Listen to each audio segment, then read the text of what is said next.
train de jouer en néerlandais depuis 15 ans. Mais il y a 2 ans, je me disais, ouais, c'est un peu fou. Moi, j'habite à 20 km de la frontière linguistique, comme presque tous les Belges d'ailleurs. Et je connais très mal l'autre côté, et surtout l'humour dans la Belgique francophone. Je voulais bien essayer une fois de jouer un quart d'heure, 20 minutes en français.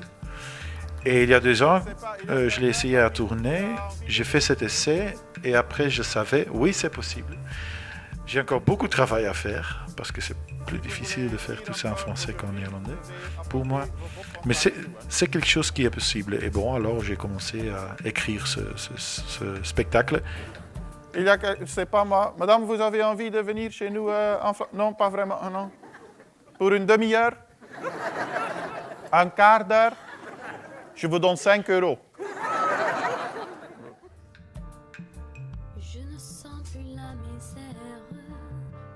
Il y a des différences. Bien sûr, quand on parle des thèmes, il y a des choses qui sont universelles. Les différences entre les hommes et les femmes, les hommes viennent de Mars et les femmes de Vénus, tout ça, c'est quelque chose qui est universel. Mais surtout dans le style, en effet, l'humour dans la Belgique francophone est plutôt exubérant, visuel, en même temps verbal aussi. On aime les gens qui jouent avec les jeux de mots et tout ça.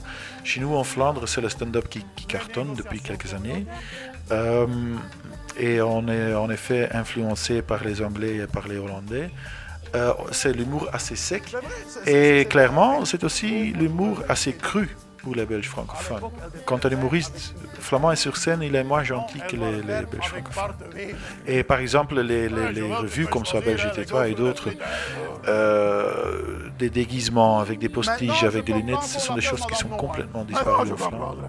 Les imitations comme André Lamy et d'autres, c'est aussi quelque chose qui est complètement disparu chez nous. Vous savez, les Bruxellois, eux, ils utilisent moins les parcs à conteneurs. Bon, mais c'est normal, hein? Allez, des parcs à conteneurs, pourquoi a-t-on besoin de ça ici à Bruxelles? Qu'est-ce qu'on fait ici à Bruxelles? On met tout son bric-à-brac sur le trottoir avec une plaquette. Ne touche pas, on est en train de déménager. Le lendemain, tout est disparu.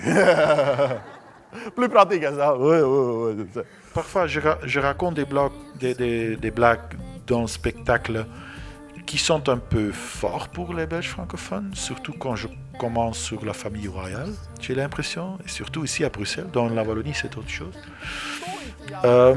Mais il y a aussi toujours des néerlandophones dans la salle, ils sont très contents parce que moi je ne joue pas le flamand de service sur scène, c'est-à-dire je me moque des flamands, mais je me moque de n'importe qui, de moi-même, des Wallons, des Bruxellois, des politiciens flamands, des politiciens francophones.